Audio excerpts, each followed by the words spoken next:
If you started walking from point A in some fixed direction, and if you arrived back at point A, that means the surface on which you're walking is curving back on itself.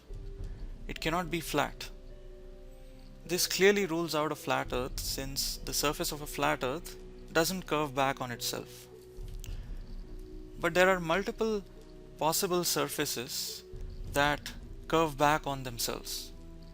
Spheres and cylinders are two examples. So if you start from point A on the surface of a sphere, and let's say you start walking in a fixed direction, you're going to eventually go around the sphere and come back to point A. Similarly, if you start from point A here on the surface of a cylinder and you start walking in this direction, then you're going to eventually go around the curved surface of this cylinder and come back to the starting point A.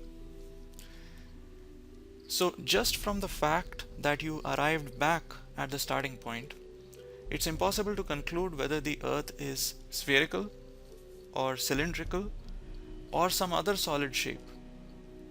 But you can conclude with absolute certainty that the Earth is not flat.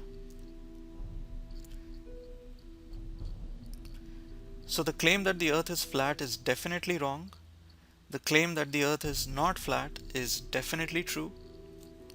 But the shape of the Earth, just from this observation, may or may not be spherical. It may or may not be cylindrical.